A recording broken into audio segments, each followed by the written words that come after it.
ये और ज्यादा छोटा होता जा रहा है। और क्या आपको पता है, जुपिटर यानी बृहस्पति आकार में इतना बड़ा है कि इसके अंदर हमारे सौर मंडल के बाकी सभी ग्रह 2 बार समा सकते हैं। हमें यकीन है आपको ये बातें पहले से पता नहीं होंगी। इसका कारण यह है कि पूरे सौर मंडल में सिर्फ पृथ्वी ही हमारा ग्रह है और हम बस इसी के बारे में जानते हैं। लेकिन क्या आपने कभी सोचा है कि सौर मंडल के बाकी ग्रहों की जमीन, वहां का वायुमंडल, हवा, पानी और तापमान कैसा है? और इन अलग अलग ग्रहों से हमारा सूर्य कैसा दिखाई देता है? आज हम आपको सौर मंडल के सभी ग्रहों की एक ऐसी सैर कराने वाले हैं जिसके बाद आप इन्हें कभी भूल नहीं पाएंगे। साथ ही हम आपको एक एक ग्रह के रियल तस्वीरें और फुटेज भी दिखाएंगे ताकि आप इनका असली रूप देख सकें। इसलिए वीडियो को अंत तक जरूर देखिएगा।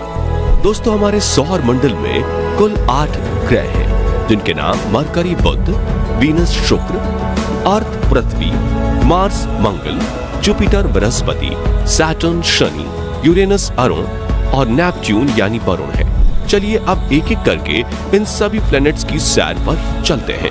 सबसे पहले बात करते हैं मरकरी की, जो सभी ग्रहों में सूर्य के सबसे ज्यादा नजदीक है।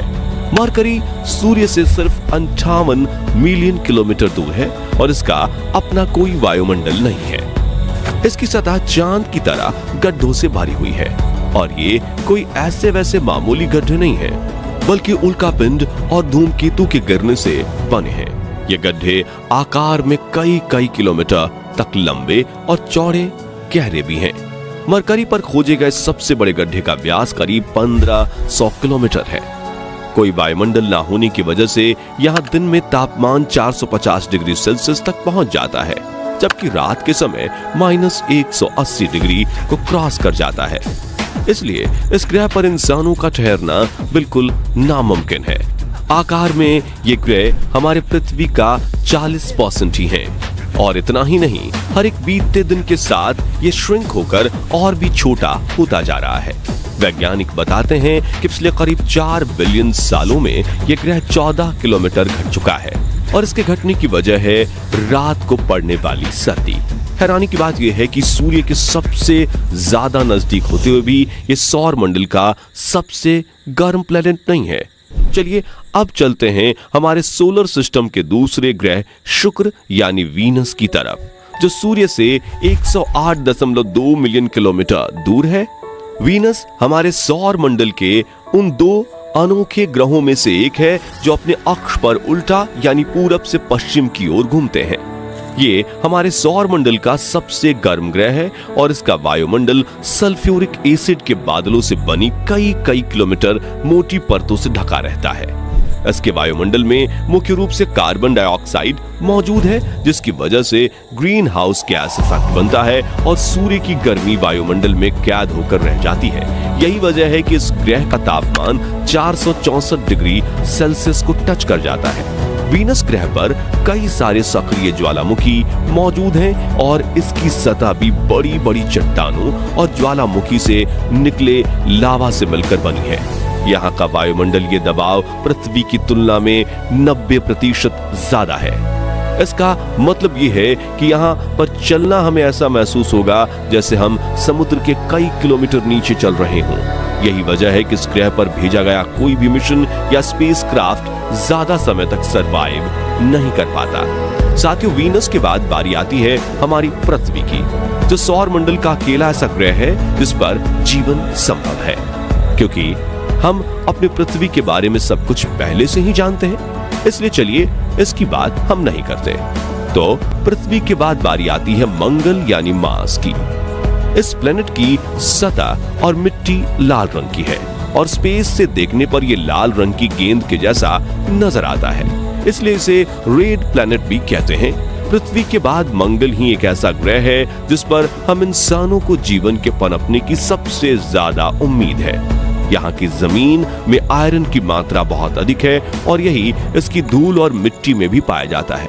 यहाँ का वायुमंडल पतला और ठंडा है, जिसके चलते इसकी सतह पर पानी ज्यादा देर तक लिक्विड फॉर्म में नहीं रह पाता।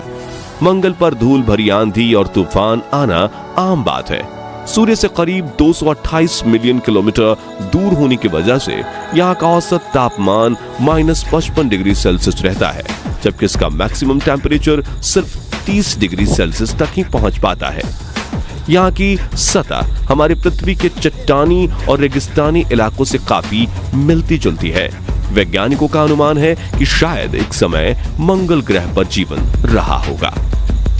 दोस्तों, मंगल के बाद अब नंबर आता है बृहस्पति यानी जुपिटर ग्रह का, जो कि हमारे सोलर सिस्टम का सबसे बड़ा ग्रह है। इसके आकार का अंदाजा आप इसी बात से लगा सकते हैं कि इसके अंदर 1300 पृथ्वी समा सकती है। जुपिटर एक गैस जायंट है, जिसका मतलब है कि यह कोई ठोस सतह वाला ग्रह नहीं है, और यह ग्रह सिर्फ गैस है और उसमें मौजूद तरल से मिलकर बना हुआ है। जुपिटर का वायुमंडल मुख्य रूप से हाइड्रोजन और हीलियम गैस से बना है, लेकिन इसमें कुछ मात्रा में अमोनिया और मीथेन भी शामिल हैं। करीब से जुपिटर बेहद खूबसूरत और रंगीन दिखने वाला बादलों जैसा नजर आता है, लेकिन आप इनकी सुंदरता पर मत जाइएगा, क्योंकि इन बादलों में आप एक सेकंड भी जिंदा नहीं रह पाएंगे।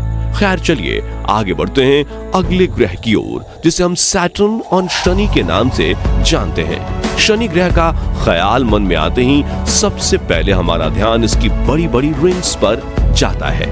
आपको बता दें कि ये छल्ले बर्फ के छोटे छोटे कणों और चट्टान के टुकड़ों से मिलकर बने हैं। जुपिटर की तरह ही शनि भी एक गैस जायंट है, यानी इसकी भी कोई ठोस सतह नहीं है, और इसका वायुमंडल 75% हाइड्रोजन, 25% हीलियम और मीथेन व पानी की बर्फ जैसे अन्य पदार्थों के अंश से मिलकर बना है। जुपिटर के बाद शनि हमारे सौर मंडल का दूसरा सबसे बड़ा ग्रह है। पृथ्वी से अगर इसकी तुलना की जाए तो इसका व्यास 10 गुना ज्यादा है। शनि के बहुत सारे चंद्रमा हैं। अब तक इसके 80 से ज्यादा चंद्रमा खोजे जा चुके हैं, और वैज्ञानिकों की खोज अभी भी जारी है। कैसिनी नाम के एक अंतरिक्ष यान ने शनि और इसके चंद्रमा का अध्ययन करने में 13 साल से ज्यादा का समय बिताया है। यही वो मिशन है जिसने शनि और इसके छल्ले से जुड़े रहस्यों को पहली बार उजागर किया था। हमारे सौर मंडल में सैटर्न के बाद बारी आती है यूरेनस ग्रह की, जिसे हम अरुण कहकर बुलाते हैं। वीनस के बाद यूरेनस ही एक ऐसा ग्रह है जो अपनी दूरी पर पूरब से पश्चिम दिशा में घूमता है। ये हमारे सोलर सिस्टम का सबसे ठंडा ग्रह है, जिसके चलते इसे आइस जायंट भी कहा जाता है। इस ग्रह का तापमान -224 डिग्री सेल्सियस तक नीचे चला जाता है। यूरेनस का वायुमंडल 83% हाइड्रोजन और 15% हीलियम से मिलकर बना है, जिसके अंदर थोड़ी बहुत मात्रा में मीथेन, पानी और अमोनिया के अंश भी मौजूद हैं। यूरेनस का आकार हमारी पृथ्वी से लगभग 4 गुना बड़ा है। शनि की तरह यूरेनस का भी अपना एक रिंग सिस्टम है, हालांकि ये शनि के जितना प्रसिद्ध नहीं है और बहुत कम लोग इसके बारे में जानते हैं।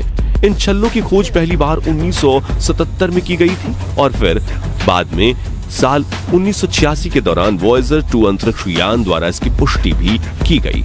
तो चलिए इस सफर में आगे बढ़ते हुए हम बात करते हैं हमारे सौर मंडल के 8वें यानी आखिरी ग्रह नेपच्यून, जिसे वरुण कहा जाता है, इसके बारे में। यूरेनस की तरह नेपच्यून का भी अपना एक रिंग सिस्टम है, और अब तक इसकी 5 रिंग्स को खोजा जा चुका है। व्यास की दृष्टि से देखें तो यह हमारे सोलर सिस्टम का चौथा सबसे बड़ा ग्रह है। नेपच्यून का वायुमंडल 72% हाइड्रोजन, 25% हीलियम और थोड़ी बहुत मीथेन गैस से मिलकर बना है।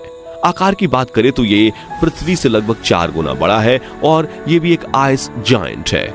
इसकी वजह यह है कि इसका एवरेज टेम्परेचर -200 डिग्री सेल्सियस के आसपास रहता है। जैसा कि हमने बताया, यह हमारे सौर मंडल का आखिरी ग्रह है, जिसके चलते सूर्य से इसकी दूरी 4.495 बिलियन किलोमीटर है। साथ ही हमारी पृथ्वी से भी ये 4.3 बिलियन किलोमीटर दूर है। यही वजह है कि वॉयेजर 2 एकमात्र ऐसा मिशन है जो आज तक इस ग्रह पर भेजा गया है। तो दोस्तों, आज के इस वीडियो में बस इतना ही। वीडियो अच्छी लगी हो तो इसे लाइक और शेयर जरूर करें। साथ ही ऐसे ही कमाल के इंफॉर्मेटिव वीडियोस देखने के लिए चैनल को सब्सक्राइब और फेसबुक पेज को फॉलो जरूर कर लीजिएगा। वीडियो अंत तक देखने के लिए धन्यवाद।